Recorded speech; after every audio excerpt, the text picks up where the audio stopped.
कत दी। अच्छा रुक जा। सुनी ना बाजार जाता नहीं हमरा खातिर एगो ब्लाउज ले ले एक नंबर के छिनारा ब्लाउज ले आए माने हो जोन पेटीएम में साया सारी ब्लाउज से भरल पड़ल बा उ के अपना बाबू के साराद में पहन चुपचाप उहे पहन। अभी हाथ खाली बा पैसा होई त किनाई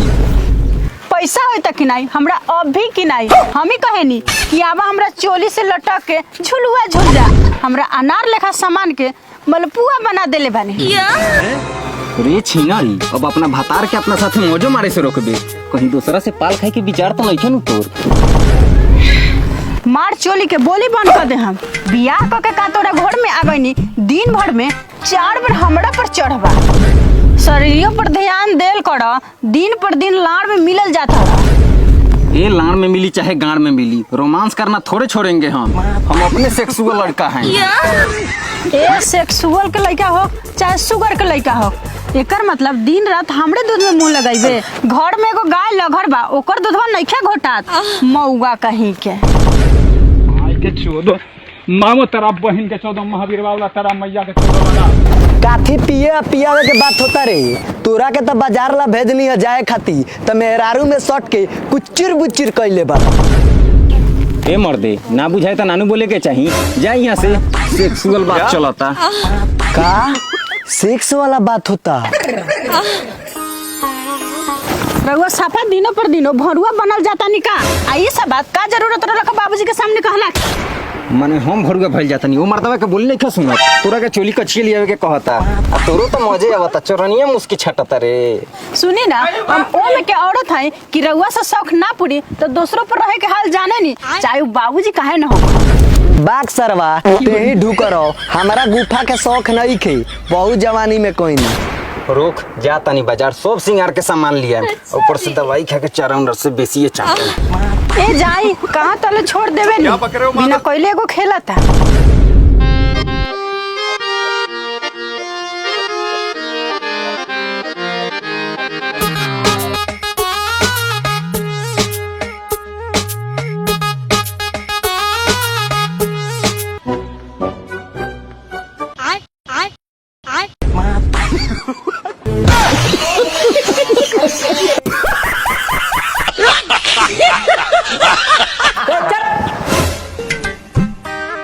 रे कहाँ घुसे आए बड़े होते तो औकात भैया के सामान किने के साले तरीकन तनी दूर हट के बतिया ना तभी ना बतैले तहरा गला में घुस जाए छिमिला के मर जइबो। इसको छोड़िए सर अभी ये नया नया ज्वाइनिंग है इसलिए थोड़ा बदतमीजी कर दिया है आपका कपड़ा का पहनावा देखकर। अरे बुरी कहाँ से हमर कपड़वा खराब लागता रे यूपी बिहार के लोग ऐसने ऐसने कपड़ा बतोरा ऐसने मोल खरीद को मैं माल बांधेला। सॉरी सर सताक्षी जरा इनको कपड़ा दिखाओ। ठीक है सर भेजिए उनको। हाँ तो सर बोलिए क्या लीजिएगा जो पसंद है वो ले लीजिए। वैसे तो हमरा तू ही पसंद बारू एक बार दे देबू का क्या चाहिए। सताक्षी क्या हुआ कोई सामान गिर के टूट गया क्या। कुछ नहीं सर चूहा घुस गया है बोरी फाड़ के अंदर घुसना चाहता है। एक और बोल तोरा क्या चाहिए। आ गई लूनू अपना असली औकात में। अरे अपना भोजपुरी भाषा के बातें अलग बा ऐसे छोड़ा हमरा के अपन चोली दिखा दो। मतलब कि हमरा मेहरारू खाती चोली दिखा दो। ठीक बा तनी ले आवो धर ले देख पता ना तोरा जैसे छिनार से कौन बेचारी शादी करके फंस गई बिया। ए मैडम जी अब ढेर ऐठी मत जौन लड़की एक बार हमनी जैसन देहाती मरद से पाल खा ले हो मजाल बा कि कबू दूसरा सांस लगे जाई। सुन ना हम तोर मेहरारू ना है कि हमरा लगे ते पाल खाए खियावे के बात करत रे और चुपचाप से सामान ले और यहाँ से दूर बलाई हो। हाँ जा तनी चिलो मत उ तो तारी पीला के नशा में तोरा मॉल में ढुक गई नहीं ना तो तोर देह जाता महकता कि पूरा बाजार के लोग बेहोश होके लाड़ पाते हेल जाई। पैक कर एकरा के चुपचाप से सामान ले और जो यहाँ से सुन ना साइज देख ले अगर जब फेरे अलिस नु तो जूती खोल के तोरा के मारे। अरे जूती क्या तू पैंटो खोल के मरबू तो हमरा खराब ना लगी बाकी रोको ट्राई कर ली। सुना ना अपने साइज के दे दो कहे को अपने बड़का बड़का हमरा मुंह के अरे बाप रे छिनर आई के 14 मामो तेरा बहन के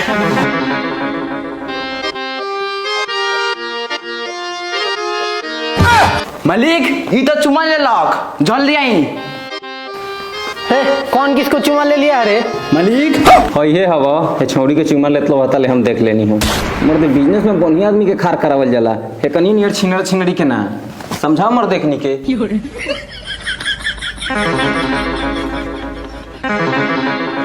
तोरा के हम यही खातिर रख ले बनी ते इहे सब करू आ गोड़ी रख देले बरा मर्दे अच्छा ठीक बा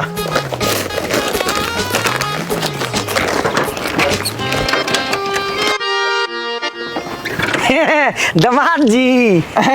ससुर जी प्रणाम प्रणाम प्रणाम। आ गइलन सरौ हमर जूजी खाए ससुर जी जब घर ही चलत तो रोकी हम रउआ लड़ चुस्ता ले लेतनी ए ससुर जी खाते एगो लमहर लड़ चुस्ता पैक कर ओई में वाह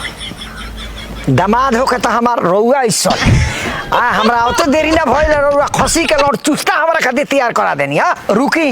हम बिना बतौल ही आ गइल बनी तनी फोन क के बबुआ से कह देतनी ओकरा बाद चलतनी बिना बतैले अइब काहे ना खसी के आड़ देखते तार गाड़ फफाई लागल ह लड़ चुस्ता देखते पीछे पड़ गइल ह हमरा बाबूजी के देखला ना ना पता नहीं कहाँ चल गई। हेलो हेलो बबू आवाज जाता हम तोर बाबूजी बोलतनी बाबूजी बोलत रह के कर माधर चलू करवानी मजाक तला के हम तोहर बाप ना हुआ बात तो ताड़ी वाला बोलतनी हां बाबूजी पहचान गनी ए मर्द बिना बतौले कहाँ चल गइल बारो घर के लोग सब परेशान बा सब काम काज पड़ल बा देखनी दामाद जी हमरा बिना हमरा घरे कितना काम काज बा हमार लाड़ बा साला कुत्ता सुअर के बच्चा बच्चिया बबू हम दामाद जी के घरे जतनी रास्ते में भेटा गई हो यही लगले तारा दीदिया से भेंट क हम आए अब भाग मर दे अइबा चाहे ना अइबा हमरा लाड़ पा दी पाहुन से बात करावा हेलो अपना जीजा से बात कर लो बोला हो हमर 3 लड़ुआ लाड़ मतलब कि हमर 2 लड़ुआ मुंह पेलू सार कैसन बारा कौनियो पाहुन की दीदिया कैसन बिया अरे हाँ ठीक कहे ना रही हन दहेजुआ पलंग पर पसरल रहेली कौनियो पाहुन तन देखम ध्यान से उ राती कन मार दवा बिछौना पे हगियो देवेला ऐसे कैसे हक दी हन हक दी हन त इनकर हाथवा तुर के इनका पिछुआरा में खोस देन ठीक बा पाहुन रखा तनी प्रणाम मन त नइखे करत आशीर्वाद देवे के फिर भी खुश रहे के प्रयास कर आ खुश रह दामाद जी नानू खिसियाए के दी हम गाड़ी चलावत रो बैठी चलाई लेकिन दहेजुआ ना हो टूटल फूटल त लती अइबो करे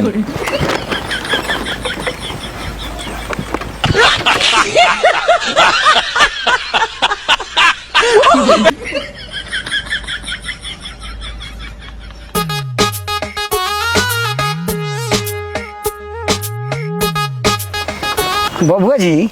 घर तो बड़ा तगड़ा बना लेला बानी हमर तो बेटी में राज को कर रहत होई मार बहन चुत माने आंखों में कोनो हिला के गिरा देले बा का कौना नजर से देखो तरह के घरवा तारा तगड़ा लागता आई बैठी फालतू बात बोलत रही है अरे नइखे बोलन तो बोन जाई हमारा स्याह तेरे साथे बानू दहेज तो 1 रुपया झाट उखाड़ के ना देला तो आशीर्वादवा का मुंह मरावेला देता रहो बहन चोदवा ऐसा ही हित ना था हमरा घरे कुत्ता सियार लेखा दौड़त रहता कहीं टाटी मरई से हम रोड पर महता जाई रोकी बैठी भुजवा के चुस्ता ले आवत तनी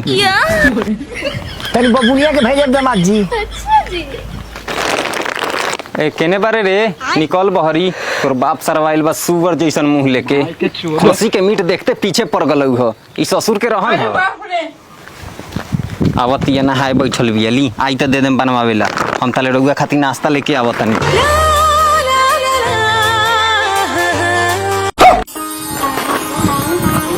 दामाद जी रउरा बगलिया से एगो दवाई गिरल हो हम एगो फाड़ के खा गए बुझाता देहिए में पूरा बेचैनी हो गइल बा दिखाई दवैया लाठी चलता लाठी साफ लाड़ फालतू बानी का महाराज ई कोनो ऐसन वैसन दवाई बा कि कब से ना छिनरी मौगी सनी फाक गईनी हो ई 4 राउंड मारे वाला दवाई हो जाई भागी जल्दी ससवा लगे फालतू